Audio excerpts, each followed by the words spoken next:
Los jóvenes y sus familias tienen una cita en Hoy por Hoy La Rioja. Profundizamos en los problemas que afectan a las familias riojanas de la mano de Proyecto Hombre. Escuchamos a los implicados y ofrecemos respuestas a través de expertos. Adicciones, conflictos en entornos escolares, salud mental, relaciones familiares. Con Proyecto Hombre en Hoy por Hoy La Rioja.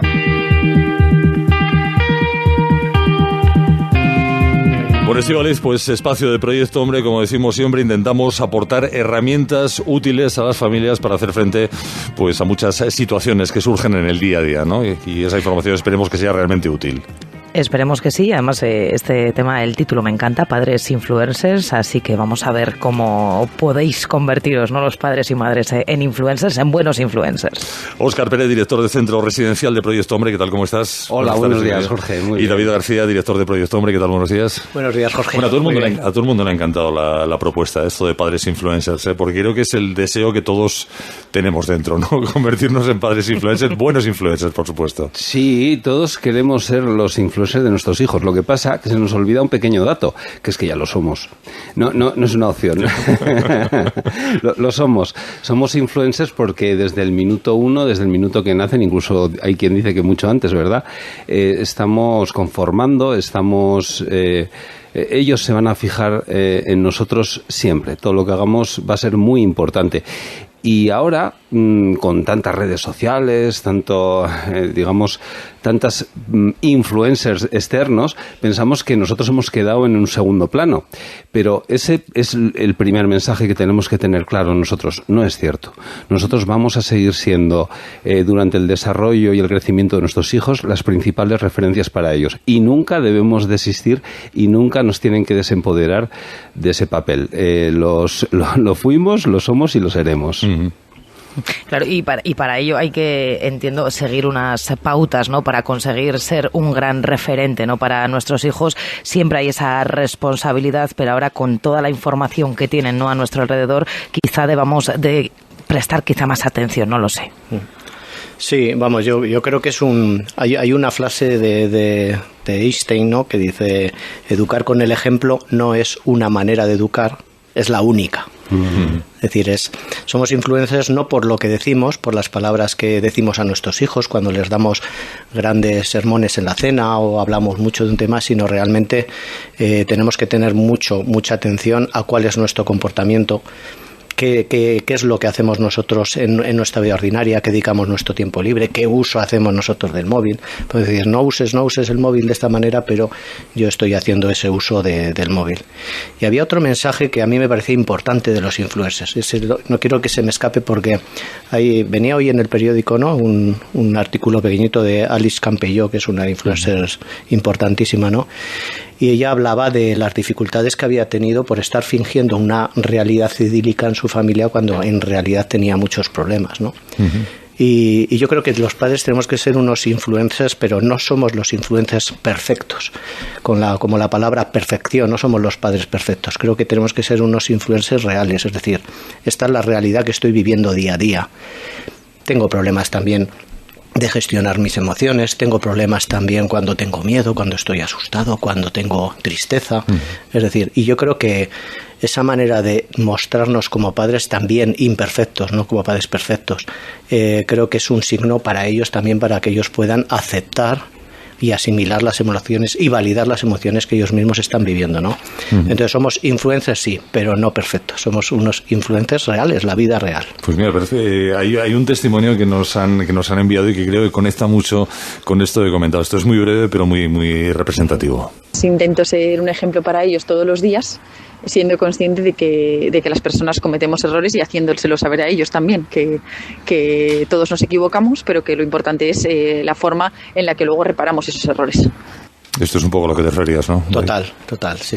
Esa es la realidad, ¿no? Yo creo que los padres tenemos que tener esa capacidad también de pedir perdón, me he equivocado, que nos vean reales. A veces queremos que no nos vean llorar, que no nos vean pasarlo mal. No, eso forma parte de la educación porque el dolor y el sufrimiento forma parte de la vida, les va a tocar en la vida.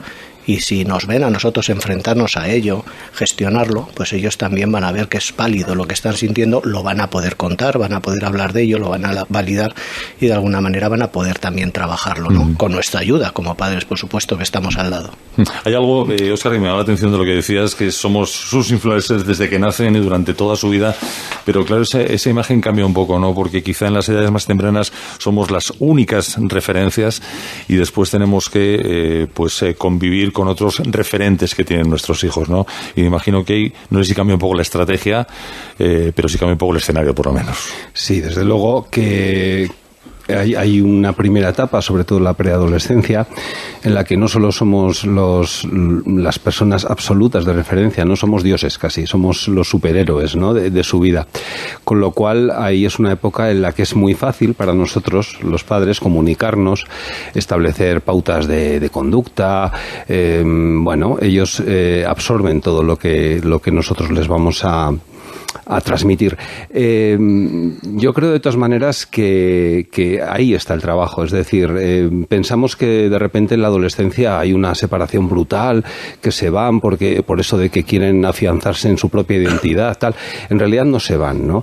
Es decir, todo lo que hemos sembrado durante esa edad de preadolescencia, desde que nacen hasta los 11, 12 años, permanece. Es decir, quizá tenemos mucho miedo de que esas influencias que luego en la adolescencia nos vienen, como que van a destruir todo lo que nosotros hemos sembrado durante todo ese tiempo, y no es cierto. Es decir, al final la educación, aun con todas estas enormes externalidades que tenemos, ¿no? Es decir, que esas influencias que la adolescencia parece que son absolutas, en realidad sigue siendo muy parecida a la que hicieron nuestros abuelos con nuestros padres y nuestros padres con nosotros. Es decir, nosotros estamos transmitiendo valores desde que nacen esos hijos, y esos valores son los que van a permanecer. Es un ejemplo muy gráfico. Es decir, un niño, un chaval, un adolescente de 14, 15 años, si en casa, no va, por ejemplo, a hacer bullying a través del WhatsApp, en el grupo del colegio, si no lo hace en la vida real, y si desde luego nosotros durante todo ese crecimiento hemos transmitido a esa persona los valores de la empatía, de la solidaridad, de ponerse en el lugar del otro, y por lo tanto no va a existir esa violencia. Quiero decir que yo creo que tenemos que confiar mucho también en lo que nosotros vamos haciendo y vamos trabajando, ¿no? Tenemos que saber que muchas veces es verdad que necesitamos que alguien nos diga desde fuera que lo estamos haciendo bien, pero muchas veces estamos más asustados de lo que la realidad es. Nosotros trabajamos día a día, y ese trabajo al final, aunque no lo veamos justo de un día para otro, con el tiempo siempre sale a relucir, y también durante la adolescencia. ¿Cambia el escenario? Sí, cambia mucho, pero nuestros hijos, si hemos conseguido, por ejemplo, que ellos tengan una cierta visión crítica, un pensamiento crítico sobre lo que les rodea, van a filtrar todo lo que les venga, ¿eh? No van a ser como esponjitas, ¿eh? Son esponjitas cuando son niños y con nosotros, no luego. Mira, un testimonio de esa dicotomía entre influencias de padres e influencias de amigos, a ver qué os parece. Yo creo que los padres no tienen tanto que ver, sí que tienen que ver, pero creo que tiene más que ver el entorno y con qué gente te rodeas. Por ejemplo, en mi caso, tengo bastantes amigos que fuman, y pues por el entorno al final, luego pues entre unos y otros, por presión social, acaban fumando más gente. Y otro caso también que tengo cercano, son toda una cuadrilla entera que no fuma ninguno, y como ninguno fuma, pues ninguno tiene necesidad ni quiere probar ni nada. Pero si nos centramos en el tema de los padres, yo creo que lo más importante es que haya un equilibrio, que no haya tampoco excesiva libertad, y que tampoco le pongan límites de más, porque si no, luego cuando puedo hacer lo que quiera, va a ser descontrol. ¿Qué te parece, David? Yo le doy la razón. Quiero decir, a mí me parece que hay una parte que consuela a los padres y a las familias, ¿no? Y es que los problemas, digamos, en la adolescencia, los problemas de comportamiento o incluso de consumos en el campo en el que estamos, no tienen una única causa, son multicausales, ¿no? Hay aspectos familiares, evidentemente. Una familia con determinados valores puede provocar o puede favorecer que se den determinadas conductas, ¿no?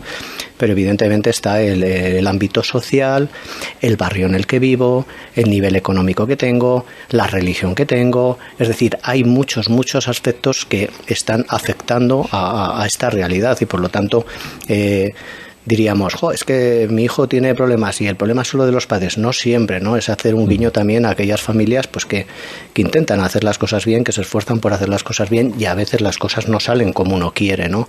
Es decir, hay una parte ahí que culpabilizamos mucho a las familias, hay que hacerles responsables y ser responsables de lo que se está viviendo, pero también hay que tener cuidado en estos campos porque, como dice este chico, ¿no? Mis amigos son una influencia importante para mí, ¿no? Pero es verdad que los padres es un factor de protección, pero también pueden ser un factor de riesgo. Y Óscar, este chico también hablaba de ese equilibrio, ¿no? De no excesiva libertad, de poner esos límites. Qué difícil también es llegar a ese equilibrio en el que todas las partes estén de acuerdo, ¿no?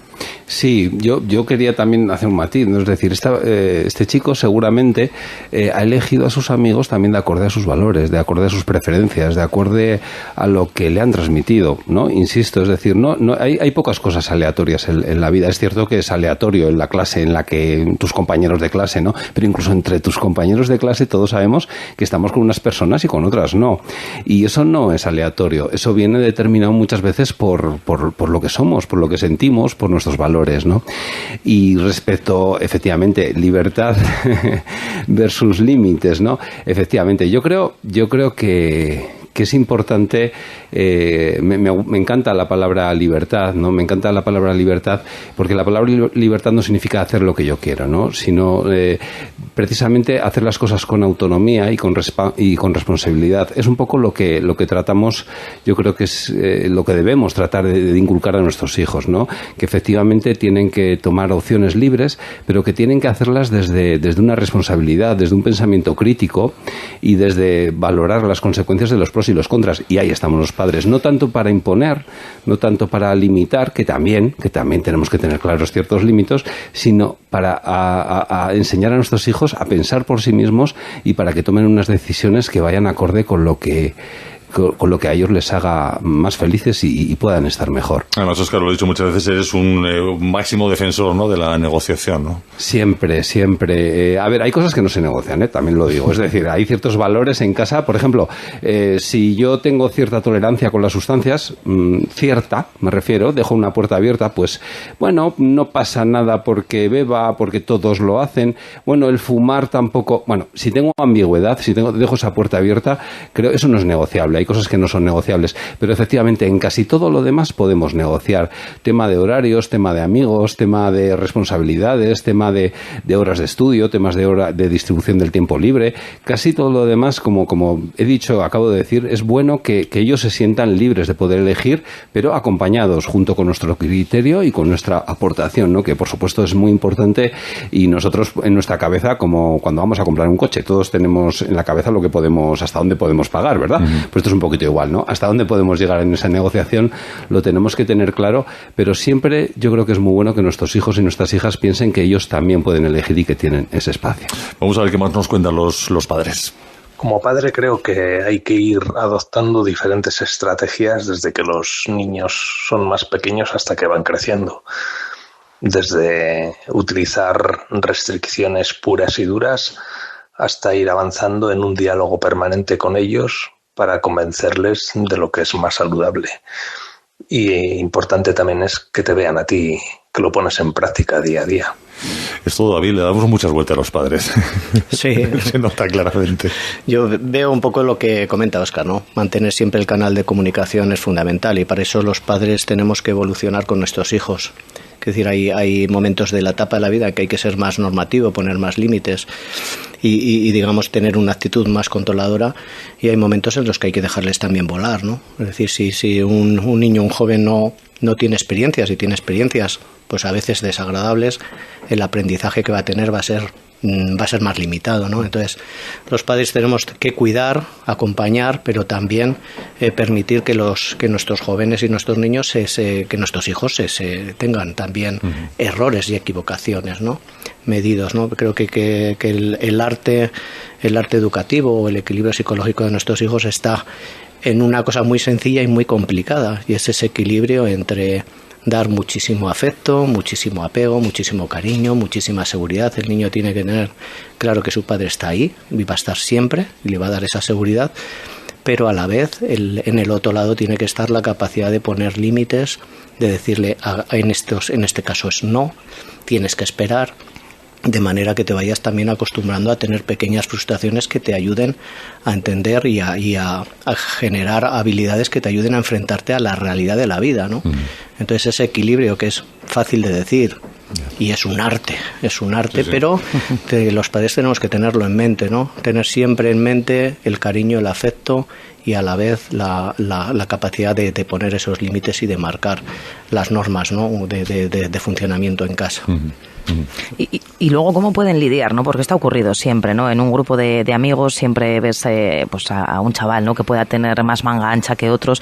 Todo esto, ¿cómo lo pueden lidiar los padres, no? Por ejemplo, a la hora de irnos a casa, ¿no? Pues a uno te dejan hasta las 2 de la mañana, otro hasta las 12 de la noche. ¿Esto cómo se lidia? Porque, claro, para los padres también es un papelón.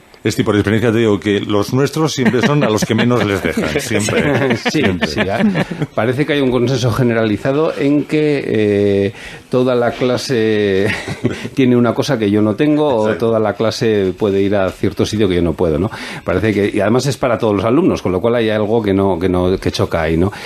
Yo creo que es muy importante ahí precisamente sacar todos los padres y las madres al influencer del que estamos hablando y que llevamos dentro, ¿no? Es importante hablar siempre a los adolescentes desde esa individualidad y desde nuestras emociones, es decir, bueno, entiendo, hay que ver lo que la otra persona te dice, ¿no? No hay que juzgar, es decir, entiendo lo que tú estás diciéndome, entiendo que tus compañeros hacen esto, dejan de hacer lo otro, pero yo como padre, contigo me preocupa, emoción, pongo emoción, no estoy juzgando, no estoy echando la bronca, estoy hablando desde mis sentimientos y estoy viendo lo que la otra persona me está diciendo y me está transmitiendo sin juzgar y a continuación les pongo cuáles son mis criterios.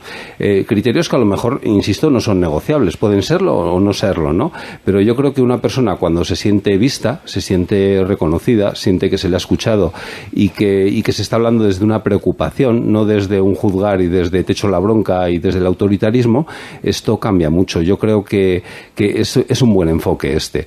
El enfoque siempre es, a mí me gusta mucho también la figura de los puentes, es decir, ese puente que vamos construyendo desde que nuestros hijos nacen hasta siempre, hasta que se van de casa, que suelen ser con 53 años o así, ¿verdad?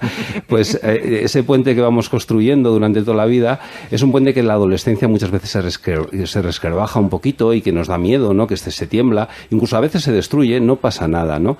Tenemos que reconstruir ese puente desde ese vínculo, desde esa comunicación emocional, sin juzgar y con una escucha activa de verdad, que se pueden conseguir, se pueden conseguir casi todo. Un último testimonio de una madre que creo que afina mucho en algunos planteamientos.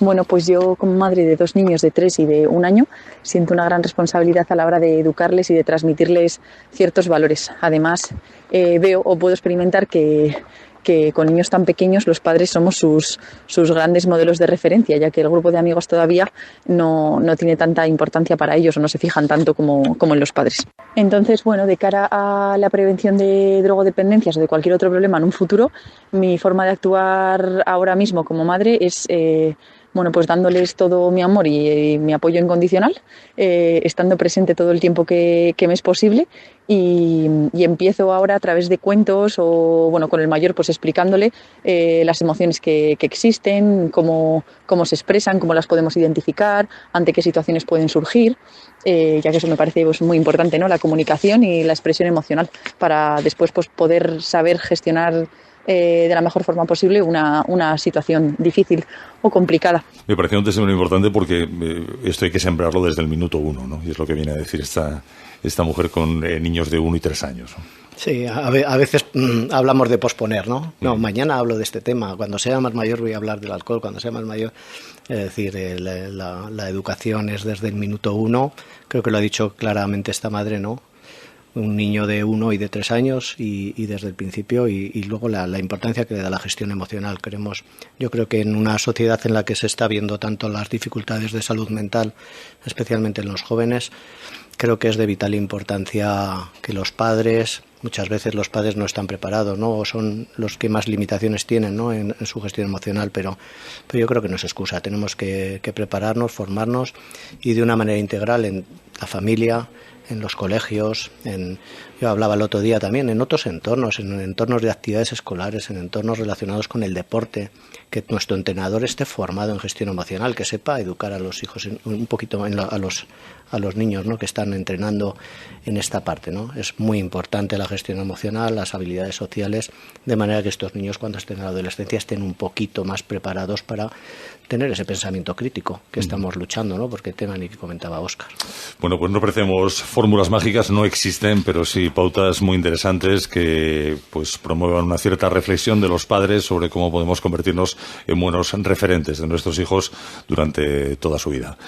David García, Óscar Pérez, muchísimas gracias un mes más y yo creo que nos vemos ya en 2025, ¿no? Pues será mía, qué vértigo. Así es.